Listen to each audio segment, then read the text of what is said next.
we'll go ahead and kick it off here. And we will be recording it. So you'll get a recording afterwards, along with an email with a link to any of the other resources that we talk about today.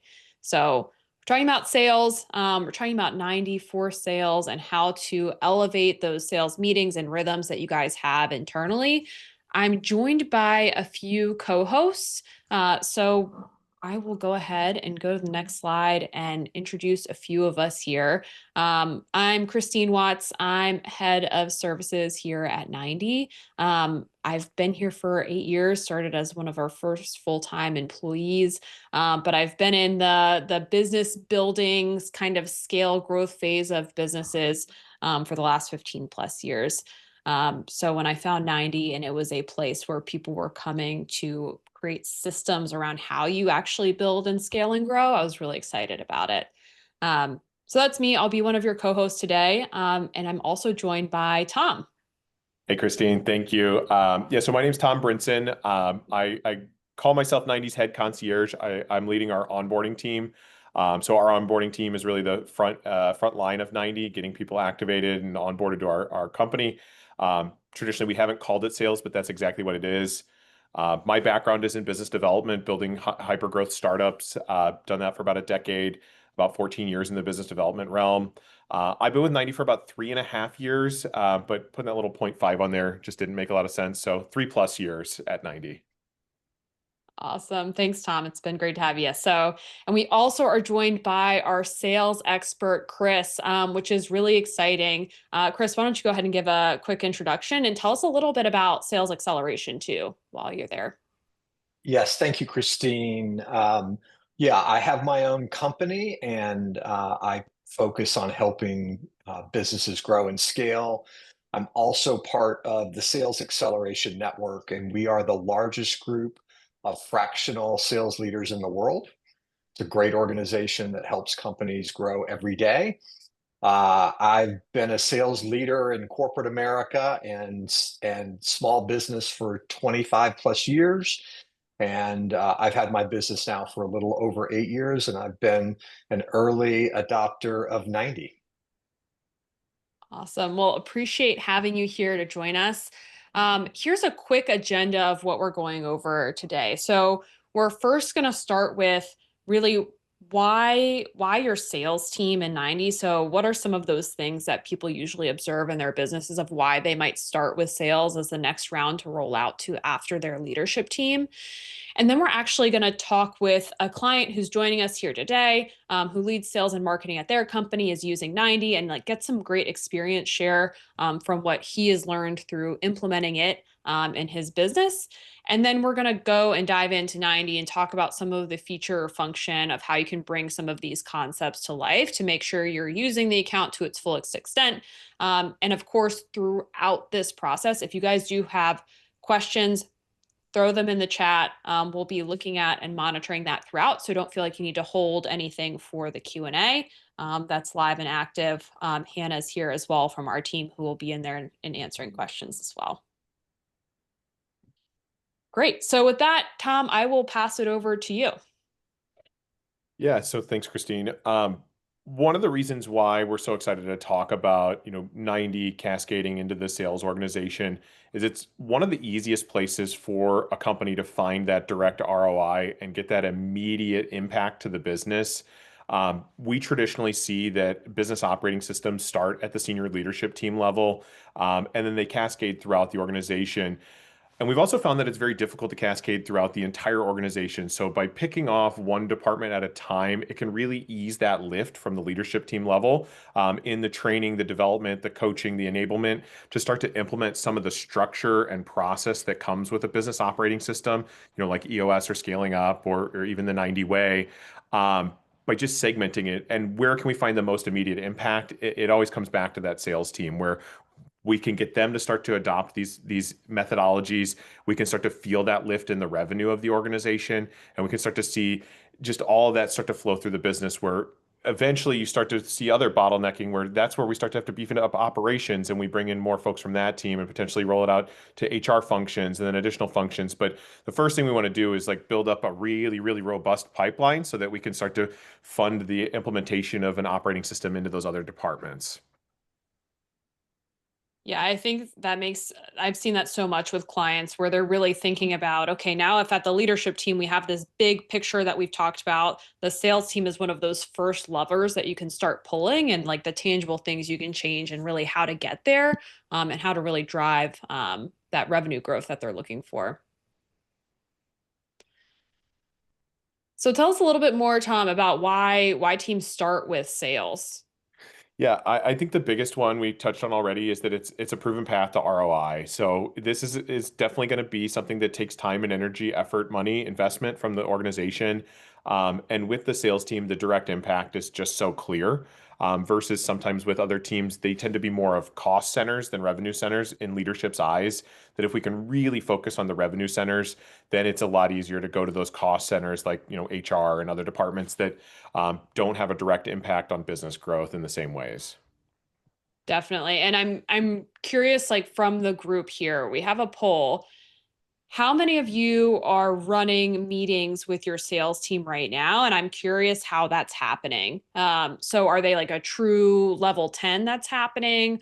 Are they kind of an ad hoc sales meeting? Are they not really consistent and just kind of scattered all over the place? Maybe they're every other week, maybe they're like once a month, maybe they're just one-on-ones and you're not running a meeting. Do we have a poll for that, Hannah, or is that just going to be in the chat?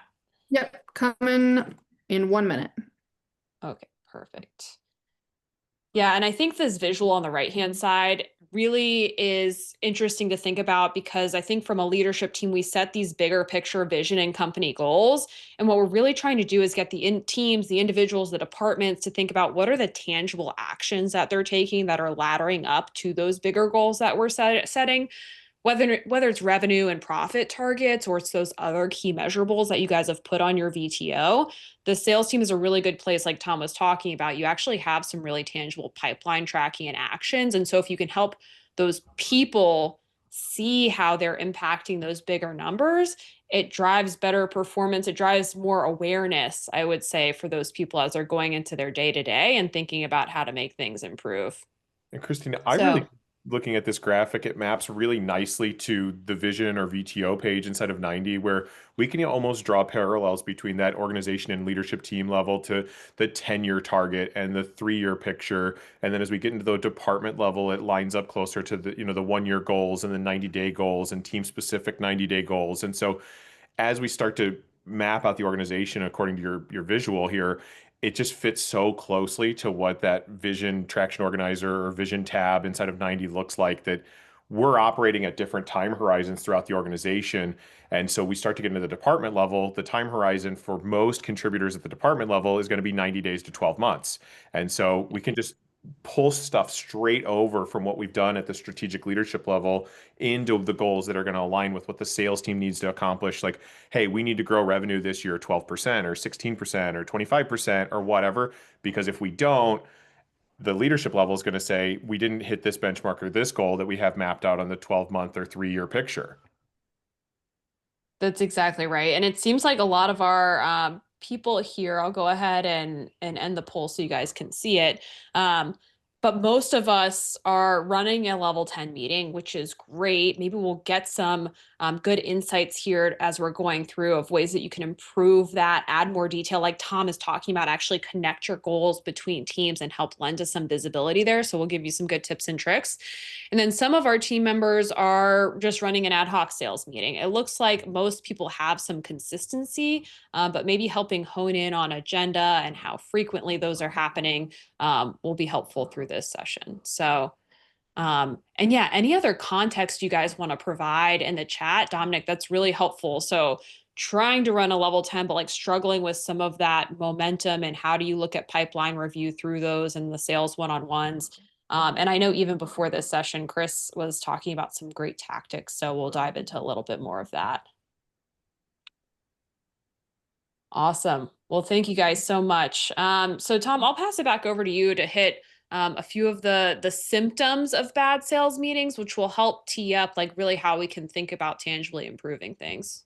Yeah, absolutely. And yeah, I was gonna say, um, there's definitely, a lot of different stuff that you can see as symptoms of a bad sales meeting. The status updates is one where it's just like, hey, checking in, what's going on, what's happening here, but lacking strategy around it. It's just like, hey, what's happening in your world, not necessarily talking about how do we get from where we're at to where we're going, which is essential part of the level 10 meeting. um, Lacking structure. So those of you that are running a level 10 meeting, I think that's great. And I think it gives you the clearly defined structure. I know one of the things that Chris and I talked about in advance of this call, we might expand on a little bit, is having a clear structure is most important. What that clear structure is, I think, is to a lesser degree important. So there's different strategies that we can use outside of just having a pure level 10 every week, as far as like structuring your one-on-ones around that meeting, having like a team one versus team two. Maybe team one is just the core of the department. Team two is going to be other contributors, like, maybe you've got marketing support, or you've got, revenue operations support that comes to that team two meeting, and scheduling them offset. There's different ways that we can make this to where it's specific to the sales team and not just, specific to a leadership band, where the level 10 was really designed for that leadership band. I see this all the time where, sales meetings can tend to be really reactive. They're not necessarily working on the future. They're working on, what happened last week, what were obstacles and objections that we faced to closing that, big deal or small deal or whatever it was. And by being reactive, we're not looking forward to how do we continue to grow this organization at the rate we want. Accountability definitely slips when we don't have consistency. So for those of you that were in that last bucket, that they didn't have a consistent meeting flow, it's hard to really hold your team accountable. If they're entering their scorecard items every week, and then we're going in, we're reviewing the scorecard, we're looking at them, the accountability just flows naturally out of that. There's a real psychological effect that happens of having to manually input your three numbers into a scorecard and say, I missed this one, I hit this one, I was at risk on this one. Like, leading up to the meeting, I have to sit with that. And so it really drives the accountability. Misalignment on priorities. So I love this as an idea because it ties back to that, drawing parallels between, the VTO or the vision and goals that you have for the organization. We need to all be working towards that 10-year picture. Even if we can't see that far into the future, we need to know what has to happen in the next 90 days to get to that 10-year target that we're striving for. One-sided conversations, I think this is a great one too. And I think this is part of the whole meeting rhythm, and not necessarily just the level 10 meeting, but having the consistent rhythm, having those one-on-one meetings structured with your team, as well as the weekly level 10, potentially having the different formats for the level 10, pulls the account executives and the SDRs and all the team members into the conversation. I also think that it's really important to understand who your employees are. There's different metrics, psychometric profiling and stuff like that, some great salespeople aren't going to be your capital E extroverts. We have to understand who they are to pull them into the conversation and help them share those details that we're not going to naturally find. And then finally, continuity. I mean, we know that how you do great things is consistent effort over time. And without continuity, we're not delivering consistently on that effort. So ad hoc meetings, irregular meetings, you're just not going to see the results long term. It's just about the consistent day in and day out, doing the same behaviors to achieve that far reaching goal. Yeah, and Chris, I'm curious from your perspective, when you're entering into an engagement with a client, is there any one of these that sticks out as one of the like kind of common themes that you always see, or one of the one that's like is the biggest driver of stress and tension in an organization? Yeah, I would say I'd give you two real quick. The no clear structure. I think the piece of having a really good IDS process, like you have at a leadership team level, if your sales leader is able to execute and run that IDS the right way in the sales meeting, then you cover the important topics, and you're always looking forward on what's on the horizon, what you have to solve for. And then the accountability piece, maybe the biggest. If I had to just pick one, that would be it, which is if you're a 90 and you've got to-dos and you've got rocks and you've got scorecard measures, there's automatic accountability. When you don't have 90 and you're doing it in an ad hoc basis, the accountability definitely slips, and there's just a lot of frustration that happens when things don't get done the way that the sales leader wants to have them done. That makes a lot of sense because I even see with leadership teams that are coming in and using it for the first time, if they don't have a system, then the one person, like usually the integrator, they are the system and they are the one who's like wrangling people. Did you get this done? What's next? And I imagine that could be the same thing with a sales leader. If they don't have a system, they are the system. And so then they're kind of herding cats at that point.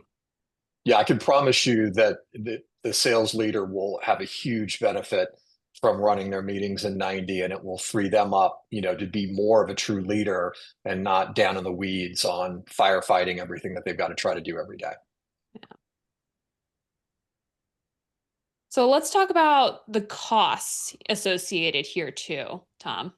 Yeah, and I think some of the costs are more hidden than others, but wasted time in meetings, I would challenge people to sit down and actually do the math on how much money it costs to get a group of 6, 7, 10 people together, just distill out their salaries and drill it down to an hourly cost basis for each of those employees to sit in a room together. I find that some meetings cost hundreds of dollars, some meetings cost thousands of dollars, and that wasted time is literally money that's just flowing out of your business because we're not maximizing that really, really important time together. Um, One of the ways that we've really managed the pipeline progress is incorporating the iframe function into 90. So when I'm inside of 90 running the weekly L10 with the onboarding team, we look at the deal flow and the deal board as one of the steps inside of our level 10 meeting. And if you're an EOS purist, please don't be mad at me. But I think it's one of the most important things that team needs to know about is pipeline velocity, deal values, how things are moving through. And then we also don't surface some of those coaching opportunities where, when we get together and we start to collaborate as an organization or as a group, as a team, excuse me, we start to surface that, hey, Crystal on my team was struggling with using this automation. Matt tends to be really exceptional at it. Let's pair those two together so that they can share each other's notes. And not necessarily the leader has to step in and do some of the coaching, but it can also open up coaching across peers so that they're teaching one another based upon their own experiences. Because these folks tend to live in the trenches every day. They're the tip of the spear that's talking to our customers. They encounter things and they hear about things and they come up with solution to things faster than the information can be disseminated. So it's a really great way to open up peer coaching. And then team engagement, just by having the consistency, it pulls people into the room, it pulls people into the meeting, it gives them an opportunity to really be a part of the team and be influencing how this org is moving and growing. And like, we need that feedback so that we can be aligned with what the frontline employees are saying and doing, and draw that alignment back to the vision of where the senior leadership team is trying to steer this ship. Yeah, that's great. And I'm really curious. Like our next section is actually diving in with one of our customers who's here, Peter, and hearing more about really like why you wanted to come in and start leveraging 90 with your sales team was it related to any of those specific pain points or what was happening in your organization? But I guess I jumped ahead before you answer that. Go ahead and give us a quick intro on who you are, and thank you so much for joining us. Yeah, sure, Christine. I'm Peter Katz. I'm the VP of Sales and Marketing at TrellisPoint. And TrellisPoint's a Microsoft Business Applications partner. BizApps falls under the Dynamics 365 and Power Platform umbrellas, if you've heard that. We help companies drive their growth with technology, specifically Dynamics 365 and Power Platform. And just to give a little more context for those who aren't familiar, we're typically working in the areas of sales, marketing, customer service, field service, ERP applications is the type of thing we're working with customers on. But I joined TrellisPoint in 2017, and it was a small company. So we weren't adopting 90 and EOS as a company that was already well established. We were some professionals who had been in the industry, came together, we're kind of all individually doing our roles that we knew how to do well. And it wasn't until about 2 years later that we found EOS and 90, and that was a real turning point for us. Wow. So what was the full company size, and then what was the sales team size when you joined 8 years ago? I was the sales team. Nice. The full company was 8 people. 8 people. Okay. And how large is your sales team now? We have 5 people right now, so that Awesome. includes sales and marketing. So Awesome. Yeah, we're definitely in the growth company mode. That's great. So kind of back to what we were talking about earlier. What was that state before 90 and what were you really looking to solve when you pulled your sales team into the mix? Yeah, so when we were that small little company with the 8 people, we didn't meet in any kind of proactive way unless there was some major issues that arose. And so, it was just not a good way to work.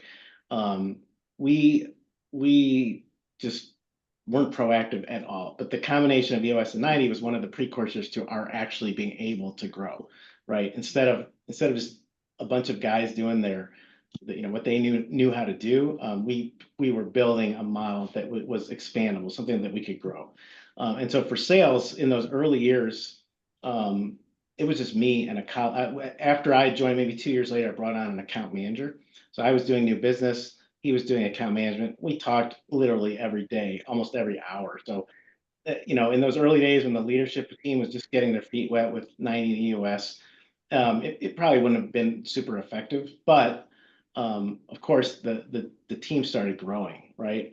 And we started realizing that EOS and 90 is not just a tool for the leadership team, that the vision is that it should be used by all the teams.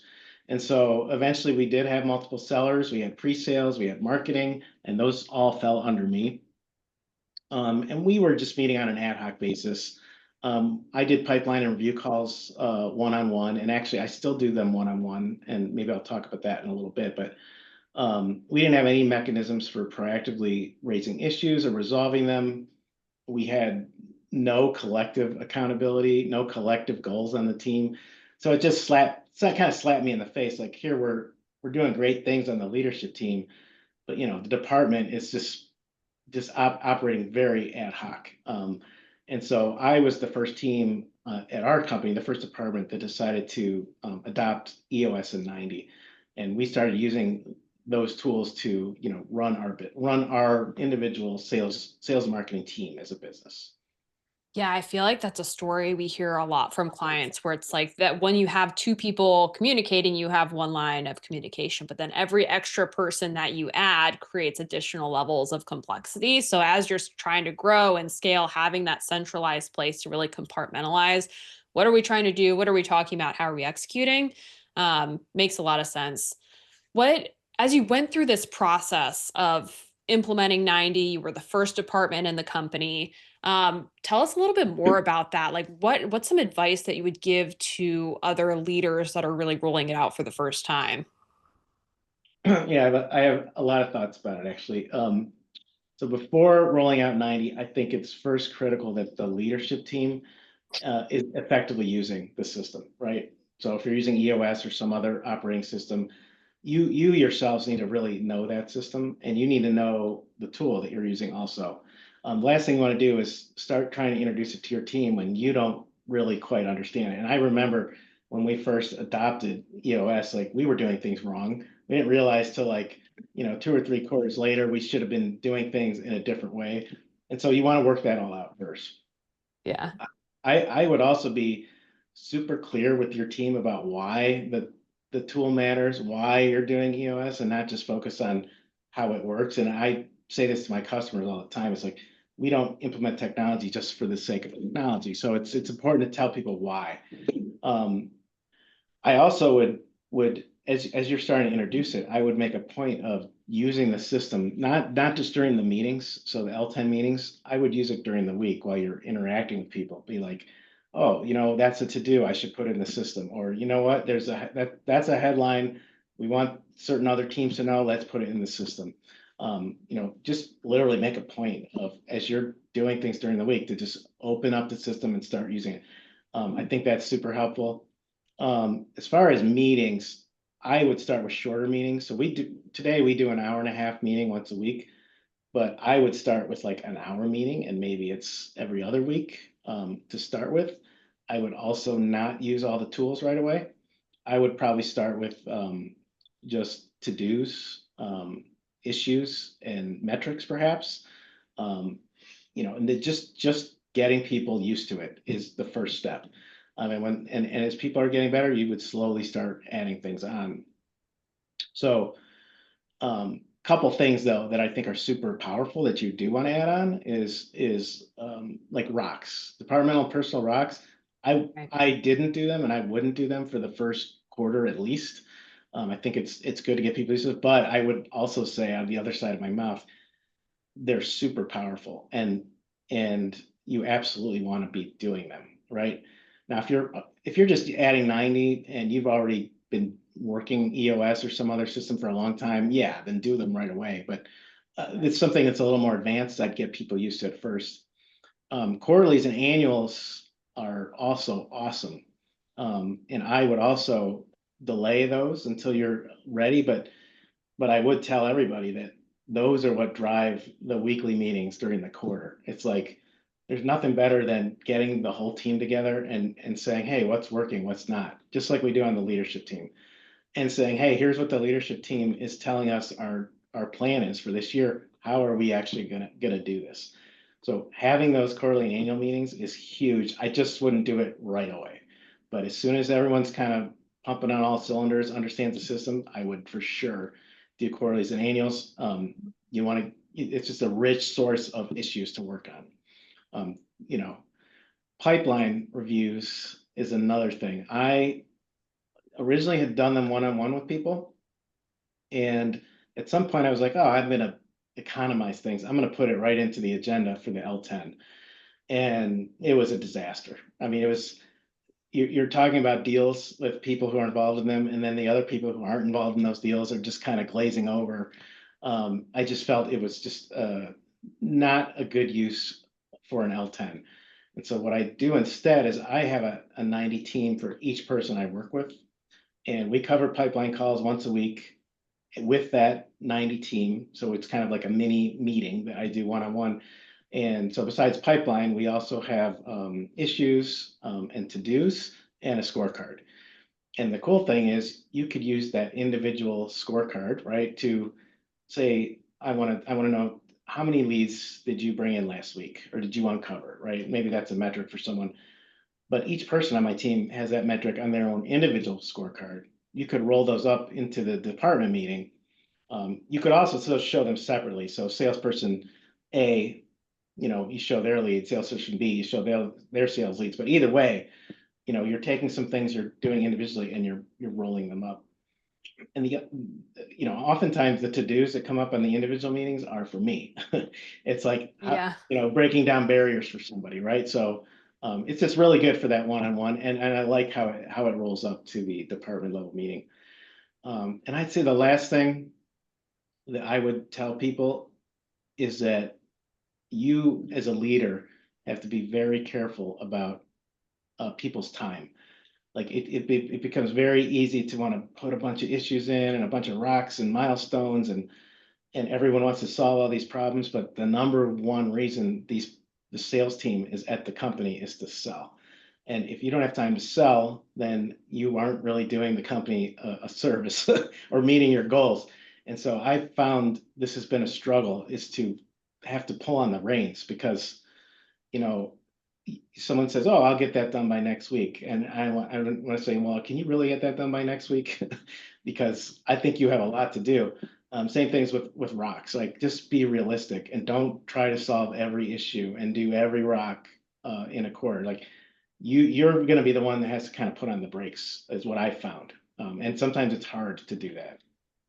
Yeah, that makes so much sense because I feel like that line of people, your sales is like so excited about new opportunities and like the next thing to do. And so that's like a really good problem to have a lot of times. But that can you do it and should you do it is a great question for like that leader to be asking to make sure that, hey, if this isn't an issue we should solve right now, we're just parking it in the long term and we'll get to it at the quarterly.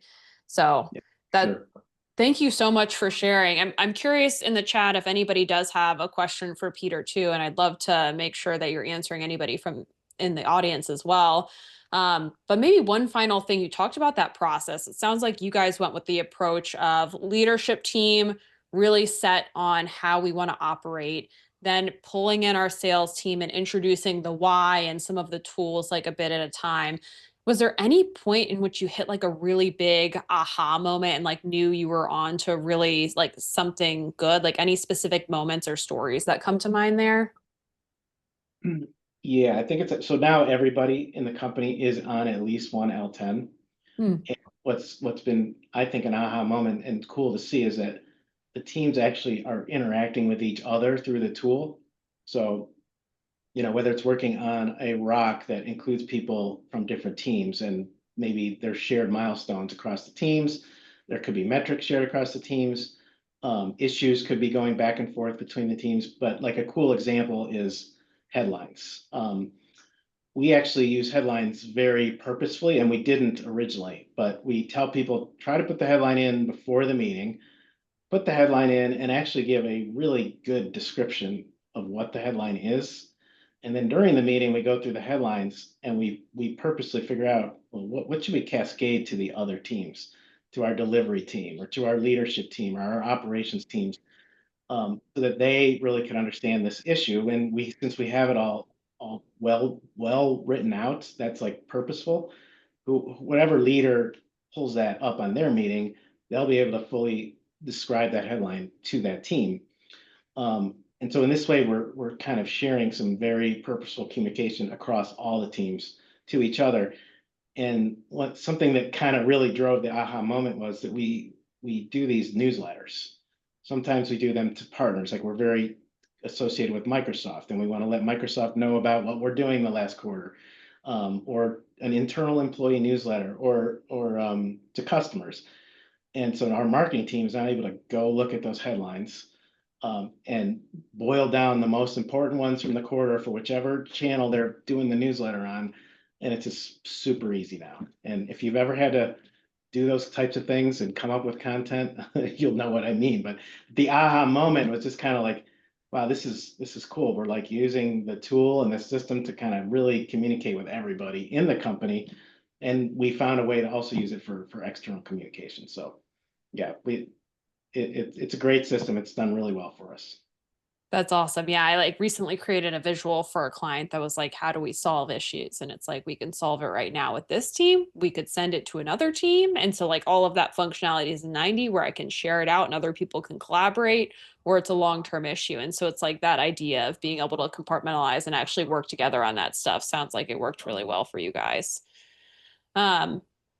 I've got one question from you, it looks like, and then we're gonna keep going. But looks like Dominic asked, sounds like you're using L10s for your one-on-ones with your individual reps and doing pipeline review with the scorecard and coaching opportunities in IDS. What sales items do you cascade up to growth or leadership scorecards? Yeah, so first I would say they're not really L10s. The one-on-ones are not L10s. I have a custom agenda. So it's a little more ad hoc, but we're using the tool to keep track of to-dos and metrics and things like that. So I think the question is what we're cascading up to leadership. Yeah, if you have your sales scorecard, like are there key measurables that you're pulling up, like deal close Yeah. totals or anything like that that are going up to a leadership scorecard? Yeah, so we have like most companies, we have a very specific sales process, but it involves certain types of meetings that we have. So we want to know the number of leads we're bringing in. We want to know the number of referrals we're getting in. We want to know what types of meetings we've had with different customers, because depending in which stage of the sales process that meeting goes, it gives us an idea of where things are going. So we start that right on the individual level in their individual scorecard. Some of those things get rolled up to the team for the sales team meeting, so we can see how that's going. And then just a smaller subset of those goes up to the leadership team. That makes sense. And we'll actually like talk about that process here in a second, because the next section I want to dive into, which I guess also, Peter, thank you so much for sharing. That was really helpful. And as we're going through the tool, if you've got any certain ways that you set it up, please feel free to jump in. But this is really the next segment. So we're going to dive into 90 and talk about meetings. So Peter talked about it earlier. Chris did too, like that difference between we've got our level 10, we've got our one-on-ones. How do we set things up to keep everybody focused? How are things shared? We'll chat about that.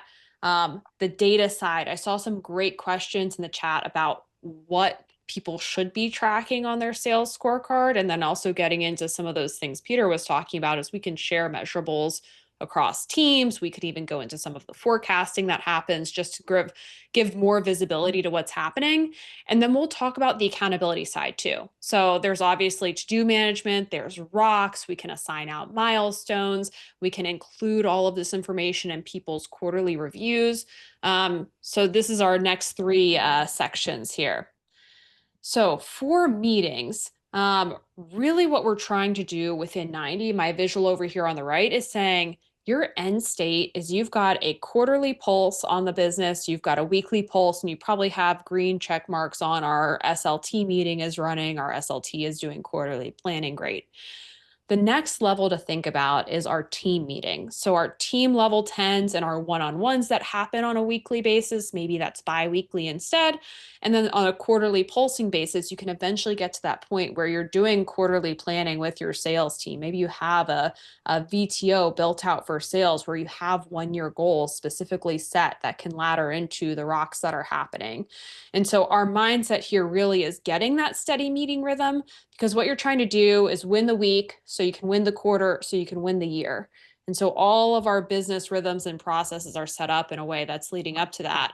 And I know my graphic over here on the right side is just really simplistic, but Chris, I'd love to hear more of your perspective about how you loop those sales level 10s and the one-on-ones together with clients. Sure, yeah, and Peter did a great job of setting this up because I thought this is going to be brand new, and then Peter said, "I'm already doing a lot of this stuff," so that's great to hear. So what I do with my clients is we do a bi-weekly loop. So bi-weekly, we're doing a sales L10 meeting, and it ends up being about an hour and 15 minutes where it nets out, but it could be an hour and a half, it could be an hour, depending on the complexity and size of your team. So that's bi-weekly. And the other bi-weekly loop, I'm having sales leaders do one-on-ones. And I'm a little bit different than Peter in that I actually set those up as a mini L10 meeting. So the agenda looks somewhat similar there between the one-on-one and the sales team meeting. And it gets people really used to the language, gets people really used to using 90. And then it gets great consistency from how things move from the one-on-one to the sales team meeting and back. It's just a loop that runs, and it gets stronger and stronger as you go. And then the other thing that I would say that you'd want to consider to do in your one-on-ones is when you think about rocks and one-on-ones, it's a little bit different because a lot of salespeople are not going to have a rock per se. They may, but a lot of them don't. A lot of those rocks are held by the sales leader. But the rock I think that the salespeople should always have would be development. And every great sales leader tries to make their sales team better quarter over quarter, year over year. They want to grow. They want to be stronger and stronger. And most companies struggle with development plans for salespeople. Let's face it, it's just not really prevalent at a lot of companies. So I think you can use that one-on-one and set your rocks up to be developmental rocks. And what do you want that person to learn, grow, and do across the quarter? And then you can have milestones and you can walk that through in the one-on-one. And then it becomes more of a developmental growth meeting than just looking back on the data and talking about what needs to get done or what's overdue or whatever. So that's a best practice, but you could do weekly on both. But I am sensitive to time. I think Tom made a great point about the cost of meetings. So I think that if you can figure out that biweekly loop, I think that makes things a lot more efficient for the company and a lot more manageable for the sales leader as well. I've seen that with a lot of clients as well. One, considering the time of the meeting, so we'll dive into like how you can customize the agenda there too. But also that loop that you talk about is really helpful for making sure there's that one consistently. I'm curious from your perspective. So if you have that personal development rock, it sounds like you have that sitting in on the one-on-one meeting as opposed to the team meeting that's happening. Is that right? It's a personal thing. It's between the salesperson and the sales leader, and the development plan should be different by salesperson. They all need different things. So the to-dos are personal and the rocks are personal, and they sit just in the one-on-one, and nobody else has access to it or visibility to it. It sits one-on-one between the sales leader and the salesperson. That's great. Thanks for clarifying that. So with our meeting agenda, we've talked a little bit about customization. And so I'm actually going to go ahead and jump into 90 and show us how we would go through and customize a meeting. And I've got a few team examples here that we've already mentioned in this call. So we've got our leadership team, and everybody kind of knows and understands that standard agenda here. Our 90-minute meeting, 60 minutes on our IDS section is primarily what we're doing there. I also have a sales team, and then you can also create those one-on-ones. And so usually what I would do is just have each person's name listed as that one-on-one team, and then you can go in and customize that agenda accordingly. The way that you customize the agenda is exactly the same across any team. So I won't go to all three of those and do it. But essentially, if you select the team, I'm on the meetings page, on the agendas tab, on the team here, and I've got sales selected. This is where I can come in and customize this level 10 meeting. It's going to be only changing my sales team. It's not going to impact the other teams in the company. And so here's where you would come through and start making any adjustments. So if we wanted to only have a 60-minute meeting, maybe I just drop my IDS down to 30 minutes and I have the remainder of this as like a set motion of going through the scorecard, rocks, headlines, to-dos before we get to issues. But we've talked a little bit about that pipeline review process. And so from a sales team meeting perspective, rather than the one-on-ones, Chris, I'm curious how you guys usually handle that. If you would add a custom section in here, or if you do it right through the issue section. You could do it either way. I probably prefer to add a custom section that says pipeline review. So you could do that now and, maybe do that for 15 minutes. And then you're either adding 15 minutes to the meeting or you're reshuffling, through IDS and other areas to kind of rebalance it. So you could do it that way, or you could do it as a standing IDS, either way. And I do agree with Peter that you're not getting into the minutia of trying to solve individual pipeline issues in that conversation. You've got to keep it really high level. And you've got to work on what are the biggest deals on the board that are going to close in the next quarter, and how can we as a team help each other, give advice to each other, support each other to close those biggest deals that are going to make or break the company.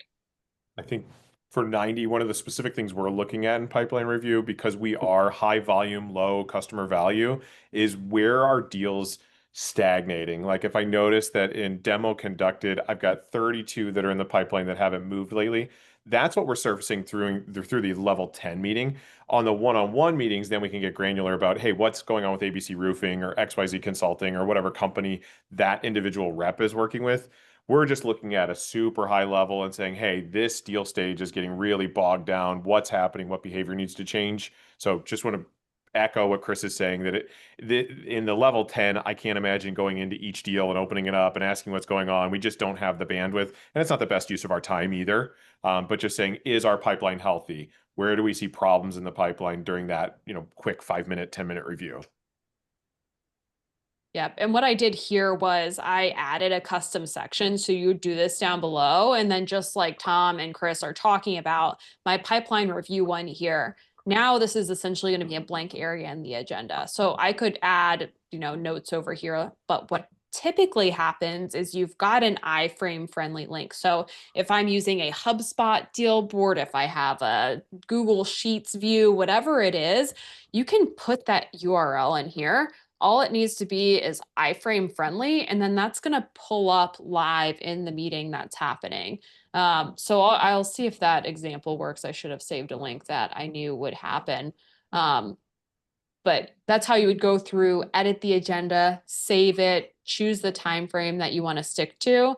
And then as soon as you come in and start running that, you've got the updated agenda based on how you edited it. So if I've got my pipeline review here, this is where that landing page, the URL that you entered would show up, and you can interact with that screen real time.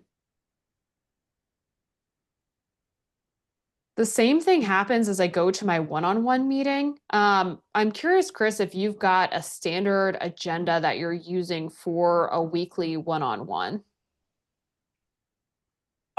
I know it's going to be shocking. It's just a miniature version of what we just looked at, but Nice. with more emphasis on pipeline. So the pipeline section will be a little bit longer. The IDS section will be a little bit shorter. Some of the individual sections you might get down to less than 5 minutes, but it's going to be pretty close to the same flow of agenda that you have in a sales L10 meeting.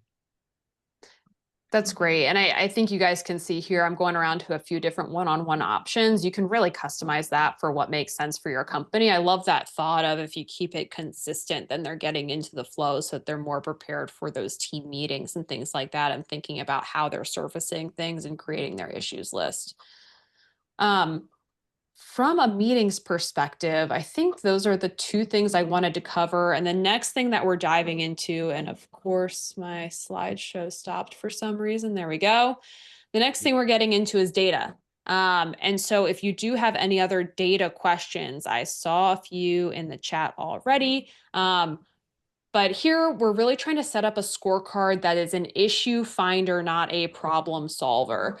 And so just like we showed with the pipeline review, put your deal board in, whatever it is, you would want to embed more of you can embed a dashboard if you'd like to, but I wouldn't have the 50 measurables and 50 variations of segments and filters all as separate measurables on your scorecard. Keep it high level, make sure it's an issue finder, and then you can go into those external dashboards, whether it's in HubSpot or Salesforce or any of your individual systems, and do the exploratory work outside of that, outside of a meeting, to find the answers to those things that you've identified. The other thing that I'll show in 90 is how to calculate some formulas. So if you did want to have, number of deals closed per week for every individual person, then have a team total or team average that then laddered up to a leadership team, you can do that.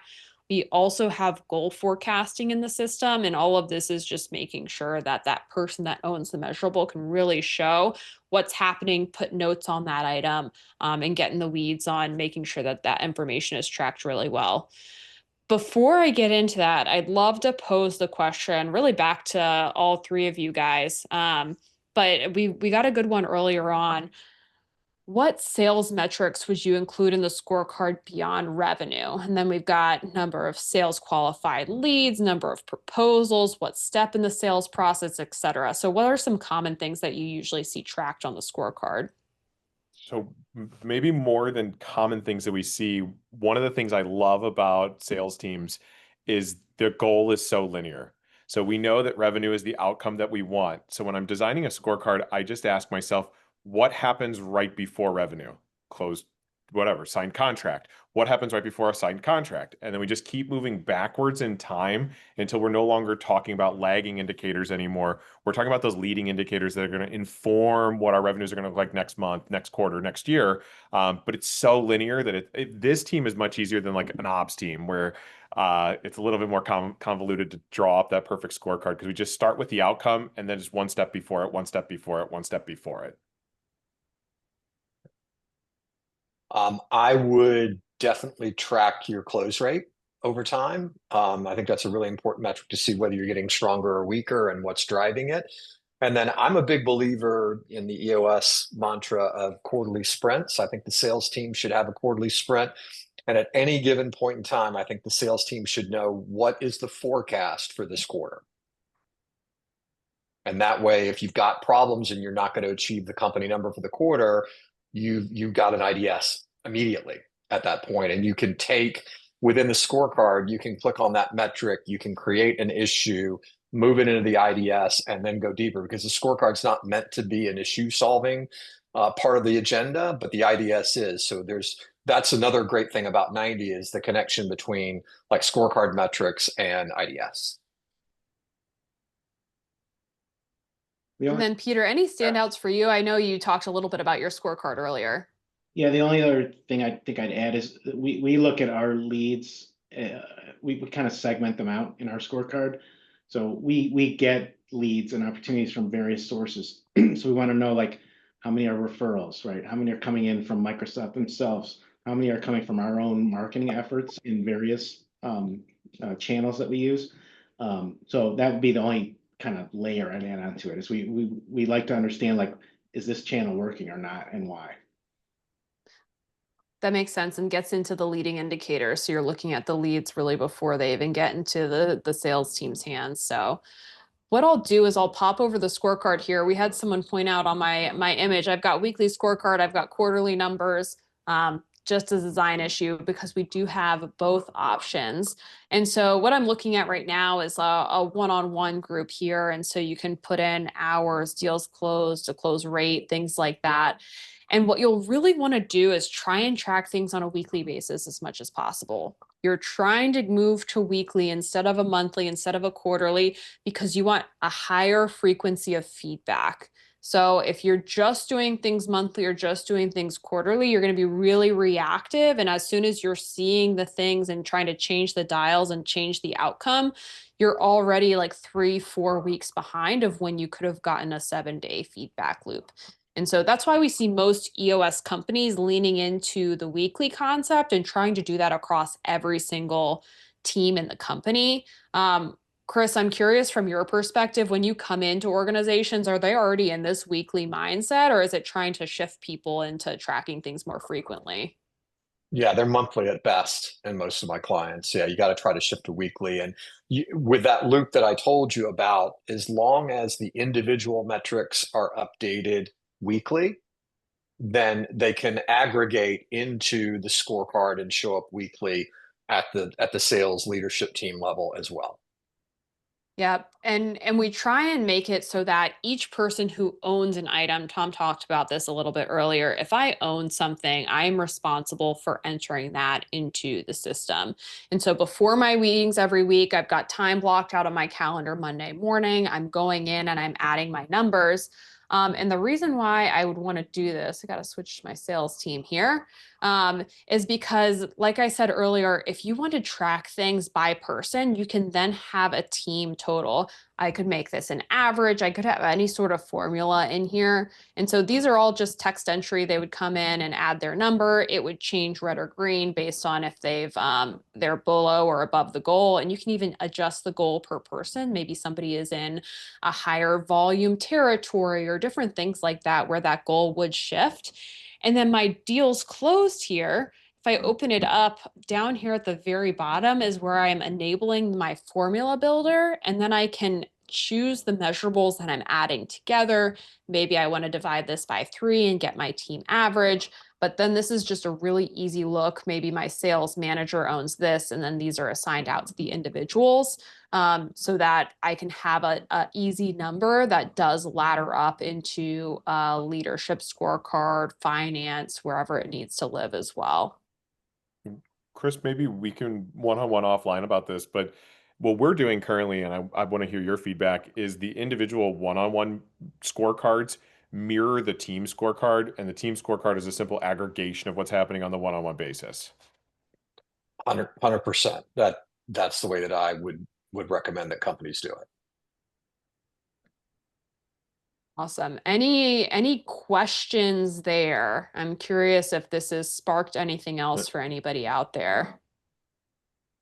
And while we wait for questions, and we can always talk about this even in the office hours that we're going to offer, we didn't really talk about the marketing component and how marketing feeds all this, but you should be, if you're a sales leader, you should be tracking certain marketing metrics as well and making sure that those flow through. At a minimum, what MQLs are you getting every week? And so don't leave marketing out of this equation, because you're relying on those leads. So that measure should be somewhere in your team scorecard. I love that thought. And that's where I was trying to get to with some of this grouping. And so if you guys haven't used it yet, there is this concept of creating a group on the scorecard. And so maybe on your sales one, you might have a marketing group set up here. And then you can have some of those leading indicators that give you a sense of like what is going to be coming into our pipeline. Then maybe you have a pipeline area, and then maybe there's like a handoff area. Okay, once it goes to customer success or operations or wherever the next place is, can we see like were those the right leads? There's some sort of like satisfaction rating there to close the loop. So if you want to segment out on your scorecard, these grouping options are a really good option to do that. You also have the ability, if you wanted to look at this on a rolling 4 or 13 week basis, I've got my time period selection here. So my date range is going to tell me how much I want to look at. My time period is saying I'm viewing things on a 1 week basis now, but if I change that to 4 weeks, it's going to consolidate here. And so now I'm looking at August 30th through September 26th. By the end of the year, we'll have the ability to look at this month to month. So we'll be prorating your week so we can consolidate it to like a daily score and then give you your September, August, July, all of those lined up here. So your tracking weekly still gives you that aggregate view if you want to look at longer time frames. And we've got reporting over here. So if you click on the icon over here on the left-hand side, that is an option so that you can see things a bit more visually. All right. I don't see any other scorecard-based questions, I don't think. I'm scrolling through. But I'm going to go through and make sure I get to our last section of accountability in our final 2 minutes here. And so I'll go in and show you guys the rocks area. This is where you can have rocks sitting on multiple teams. So if I have a rock here that I own, maybe it's a leadership rock, but I've shared it to my sales team, my one-on-one teams, others here. And then I can assign out milestones. So this is back to that concept. So me as the sales leader probably owns the rock. Then I've delegated out, I need feedback on the processes or everybody to complete a walkthrough or things like that to my sales team members to participate in this, but not have to own it because again, they're doing those day-to-day functions within their job. So that's your rocks. And you also have this tying into your quarterly conversations and one-on-ones. They're all showing up on My 90. They're a part of those rhythms on the weekly basis with your team and with the one-on-ones. And so before we wrap up here, I want to make sure I give you guys time to consume this. Any of these concepts that you're going to go off and implement in your business, we are happy to help you. And so you can connect with the CSM. We are happy to help set up anything in your account, make sure teams are trained, things like that. If you want to talk to Chris more, we actually have an office hours with him, which is a really good opportunity to get specific about your scorecard, how you're setting up rocks on your team versus your leadership team. So join our office hours. We'll email both of these out. But great opportunity to connect with Chris and talk a little bit more in detail about your business. Any other questions we can answer in our final 2 minutes here? If not, we're going to start singing. Don't want that. Well, if not, I really appreciate Chris, you joining, Peter joining, you guys sharing your expertise was really helpful here. So appreciate it. And thanks for everybody for attending. Thank you, Christine. Thank All you. right. Bye-bye. Thanks, guys. See you next time.